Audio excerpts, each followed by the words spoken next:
Bugungi videoning mavzusi Xudoning ismi Yehovami yoki Yahvemi? Hammaga Xudoning inoyati yor bo'lsin. Bugungi videoda eski ahdda ishlatilgan Xudoning ismi haqida gap ketadi. Bu ismni ayrimlar Yehova deydi, yana boshqalar esa Yahve deb aytishadi. Qadimiy Ibroniy tilda va hatto zamonaviy Ibroniy tilda kitoblar yozilganda faqat undosh harflar ishlatiladi.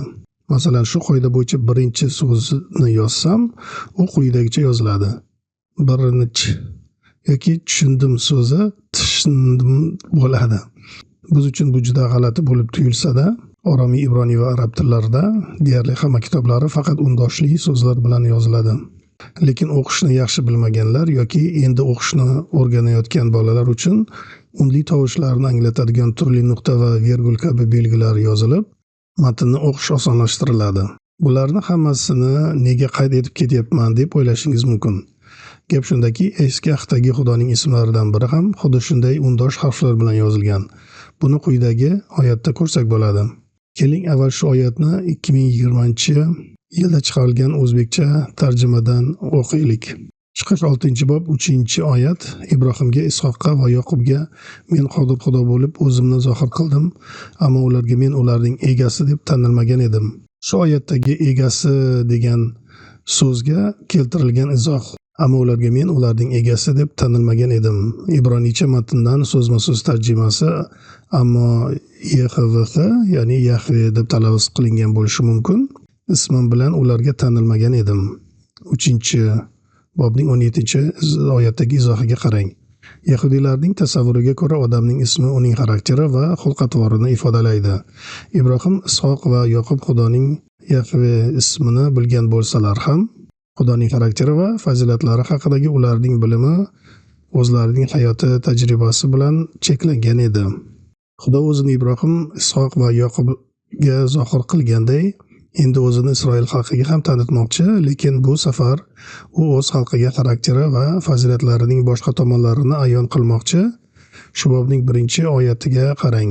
Ularning ota-bobolari bilan tuzgan ahdni amalga oshiradigan Xudo ekanligini bildirib, o'zining buyuk sadoqatini ko'rsatmoqchi. Shu bobning 4-5-oyatlariga qarang. Xudo Isroil xalqini Misrdagi qullikdan ozod qilib, ularni Ibrohim, Ishoq va Yoqubga ont ichib, va'da qilgan yurtga olib boradi. Shu bobning 6-8-oyatlariga qarang. Bu sahifada ular unli belgilarni, diakritik belgilarini qo'shib qo'yishgan ekan, lekin qo'lyozmalarda bu 4 ta undosh harfli so'z quyidagicha yoziladi. Bu 4 ta undoshli harflar yana tetragrammaton, ya'ni 4 ta harf deb ataladi. Bu sahifada diakritik yoki unli tovush belgilari qo'shilib, bu so'z Yahve deb yozilgan ekan. Boshqa joylarda aynan shu 4 ta undosh harflarga boshqa unli tovushlar qo'shilib Yehova ham deb yoziladi. Buning sababi bor, bu haqda keyinroq gapiramiz. Anchadan beri men Xudoga nisbatan Yehova degan ismni ishlatib kelayotgandim. Yaqinda bir birodarimiz shu haqda savol berib qoldi, keyin shu mavzu bo'yicha izlanishni boshladim. Bu juda katta mavzu ekan, yetarli darajada o'rganib chiqishga hali vaqtim yetmadi. Lekin qaysi kitob yoki maqolaga murojaat qilmasam, deyarli hammasida bir xil ma'lumot aytilgan. Yehova so'zi noto'g'ri o'qilish ekan. Nega men shu so'zni ishlatar edim? Bunga bir necha sabab bor, shularni hozir keltiraman. Birinchisi, men Masihni qabul qilib iymonga kelganimda rus tilida Bibliyani o'qishni boshlaganman. Ya'ni Sinodial tarjimadagi Bibliyani o'qiganman. Shu tarjimada shu 4 ta harfni yoki so'zni bir necha joylarda Yehova deb rus tiliga tarjima qilishgan. Masalan, Исход 3-bob 14-oyatda Бог сказал Моисею: «Я есмь сущий, и сказал так скажи сынам Израилевым, сущий, и Yehova послал меня к вам». Ikkinchi sabab, keyin men ingliz tilini o'rganishni boshladim va Bibliyani ham ingliz tilida o'qishni boshladim. Boshida men NIV tarjimasi o'qigandim, keyinchalik esa King James Version tarjimasiga o'tdim. King James Version tarjimasida ham shu 4 ta so'z, 4 ta harfli so'zni Yehova yoki ingliz tilida Jehova deb tarjima qilishgan. Bunga misol, yana bu chiqish 6-bob 3-oyatda: "And I appeared unto Abraham, unto Isaac and unto Jacob by the name of God Almighty, but by my name Jehovah was I not known to them." Ingliz tilida qancha kitoblar o'qigan bo'lsam, ko'pchiligida Jehova so'zi ishlatilgan. Ingliz tilidagi ko'pgina gimn yoki masihiy ashulalarda ham Jehova so'zi ishlatilardi. Uchinchi sabab, shu bilan birga men Bibliyani chuqurroq o'rganmoqchi bo'lganimda Strong nomerlari degan manbani ishlata boshladim. 19-asrda yashagan James Strong Bibliyadagi barcha ibroniy va yunon negiz so'zlarini nomerlab chiqib, ularning ma'nolarini va qaysi oyatlarda uchrashini izohlab kitob chiqargan. Shu kitobda ham to'rtta harfli so'z Jehova deb yozilgan. To'rtinchi va oxirgi sabab. Eski ahdda Musoning yordamchisining ismini Yoshua deb tarjima qilishgan. Uni ingliz tiliga Joshua, rus tilida Isus va o'zbek tiliga Yoshua deb o'girishgan. Lekin agar ibroniy matnga e'tibor beradigan bo'lsak, u yerdagi ism Yehoshua deb talaffuz qilinadi. Shu Yehoshua ismi qisqartirilsa Yeshuaga aylanadi. Shu bilan birga yahudiylar bu ismni yana Hosheya deb ham aytishgan. Quyidagi oyatda Muso shogirdining ismini o'zgartirgani ko'rsatilgan. Sahroda 13-bob 17-oyat. Muso Kanon yurtiga ayg'oqchilikka yuborgan odamlarning ismi ana shulardir. Muso Nun o'g'li Hosheyaning ismini o'zgartirib, uni Yoshua deb atadi. Chiqish 17-bob 10-oyat. Yoshua Muso buyurganday qilib Amaleklar bilan jang qilgani bordi. Muso Xorin va Xur tepalikning ustiga chiqishdi. Ya'ni shu Yehoshua ismi juda ham Yehova ismiga yaqin. Shuning uchun men Yehova ismi to'g'ri talaffuz bo'lishi kerak deb o'ylagandim. Endi esa to'rtta harfli so'zning ma'nosini ko'rib chiqamiz va videoning oxirida shu ismning unli tovushlari qanday bo'lishi haqida gaplashamiz. To'rt harfli so'z ibronichadagi bor bo'lish ma'nosini beradigan haya so'zidan shakllangan. Shuning uchun bu ism bor bo'lgan degan ma'nosini bildiradi. Bor bo'lish degani esa Xudo hayot, yashaydi va mavjud degani. Shuning uchun bu ismni yana barhayot deb aytsak bo'ladi. Bunga dalil chiqish 3-bob 13-dan 15-oyatlargacha. Ammo Muso Xudoga quyidagicha javob berdi. Isroil xalqi oldiga borib, sizlarning oldingizga ota-bobolaringizning Xudosi meni yubordi deb aytsam, ular kim u deb so'raydilar-ku. O'shanda men nima deb javob beraman? Men har doim bor bo'lgan Xudoman deb javob berdi u. Xalqim Isroilga meni sizlarning oldingizga yuborganning nomi men borman deb aytasan. Isroil xalqiga yana meni sizlarning oldingizga ota-bobolaringiz Ibrohim, Ishoq va Yoqubning Xudosi egangiz bor bo'lgan yubordi deb ayt. Mening nomim to abad shunday bo'lsin. Unvonimni kelgusi avlodlar shunday deb aytsin.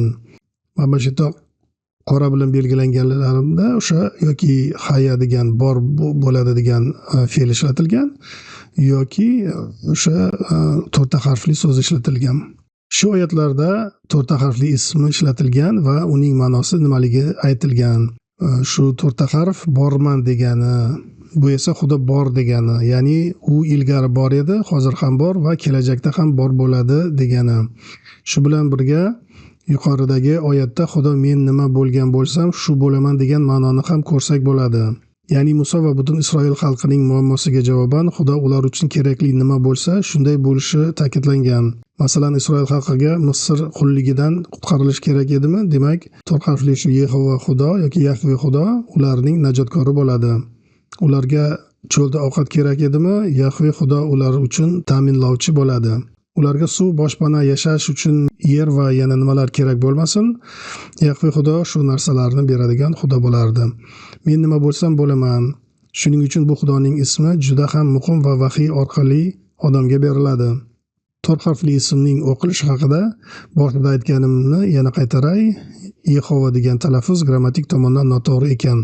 Bu unli tovush belgilarini Adonay ismini aytish uchun Yehova yoki Yahve so'ziga qo'shib qo'yilgan ekan. Ya'ni yahudiylarda shunday odat bo'lgan ekan. Bu tetragrammaton so'zi talaffuz qilinmaydi, uning o'rniga Adonay egalarimiz so'zi ishlatilishi kerak bo'lgan ekan. Shuning uchun tetragrammaton so'zining undosh harflari yoziladi, ya'ni Y, H, V, H deb, keyin unga Adonay so'zining unli tovush belgilari qo'shib yozilar ekan. Shunda oyatni o'qigan odam bu yerda YHVH so'zi borligini undosh harflaridan ko'radi, lekin uni o'qish mumkin emas. Uni o'rniga qaysi so'z o'qilishini esa shu so'zga qo'shilgan unli tovush belgilariga qarab Adonay deb o'qir ekan. Ya'ni yozish kiteb bilan o'qish qari o'rtasida farq bor bo'lgan ekan. Buni bilmagan ayrim masihiylar 12 va 14 asrlar orasida bu so'zni Yehova deb o'qishgan. Keyin ular bu so'zning asl o'qilishi shunday ekan deb kitoblari va tarjimalarida undan foydalanishgan ekan. Shu rost bo'lsa, demak biz Yehova deb aytmaganimiz yaxshi. Lekin buning o'rniga nima deyishimiz kerak? Buni hech kim aniq ayta olmaydi. Chunki bu ismning asl talaffuzi ishlatilmagani uchun yo'qolib ketgan ekan. Lekin hozir olimlar o'z fikrlarini aytishyapti. Turli olimlar turli xil talaffuz variantlarini taklif qilishadi. Lekin ularning ko'pchiligi bu talaffuz Yahve yoki Yahve yumshoq bo'lgani uchun Yahve bo'lsa kerak deyshadi. Ya'ni ular ham aniq shunday yoki bunday deb ayta olmaydi. Demak, endi biz nima qilishimiz kerak? YHVH ismini qanday qilib aytamiz? Bu so'zni yahudiylar eski ahdni yunon tiliga tarjima qilishganda kurios, ya'ni rabbiy, ega yoki xo'jayin so'zi bilan tarjima qilishadi. Chunki ular tetragrammaton so'zi o'rniga Adonay ega deb aytishardi-da. Lekin qiziq joyi shundaki, yangi ahd yoki Injil xushxabarlari va maktublari yunon tilida yozilganida barcha havoriylar tetragrammaton so'zini kurios so'zi bilan ifodalashgandi. Ya'ni ular eski ahdda tetragrammaton so'zi ishlatilgan oyatlarni yunon tiliga tarjima qilishganda yoki iqtibos qilishganda uni kurios, ya'ni ega deb yozishgandi. Biz nima qilishimiz kerak? Yana shu yerda shunga e'tibor bering. Eski ahddagi ko'pchilik ismlar yunon tilida sal bo'lsa-da o'zgartirilib yozilgan. Masalan, Yehoshua yoki Yeshua ismi yunon tilida Isus deb yozilgan, keyinchalik rus tilida ham shunday yozilgan. O'zbekcha tarjimada esa Daniel payg'ambarining ismi o'zbek tilida negadir Doniyor bo'lib qoldi. Yeshua ismi esa Iso deb yozildi. Hozirgi kunga kelib deyarli barcha o'zbeklar Yeshuvaning o'rniga Iso deyshadi. Albatta Rabbimiz kim nima deganini va kimni nazarda tutganini biladi. Shuning uchun bunday ism o'zgartirilishi sodir bo'lganini bilsak yaxshi, lekin Iso yoki Doniyor deganlarni mahkum qilmasligimiz kerak. Lekin tetragrammaton ismiga keladigan bo'lsak, boshida keltirgan oyatga qaraydigan bo'lsak, Xudoning o'zi bu ismning ma'nosini o'zi borman deb aytgan. Shuning uchun biz uni barhayot Xudo yoki bor bo'lgan Xudo deb aytsak, shu tetragrammaton ismini aytgan bo'lamiz. Kimdir Yehova desa ham, Yahve desa ham adashmagan bo'ladi. Shu mavzu bo'yicha nima deb o'ylaysiz? Fikr mulohazalaringizni izohda yozib qoldiring. Agar sizga video yoqqan bo'lsa, like bosishni unutmang. Obuna bo'lmaganlar obuna bo'ling. Kanalimdagi videolarni boshqalarga ijtimoiy tarmoqlar orqali bemalol bo'lishsangiz bo'ladi. Shu yerda bu videoni yakunlayman. Bor bo'lgan Xudoning tinchligi va inoyati sizga yor bo'lsin. Xayr.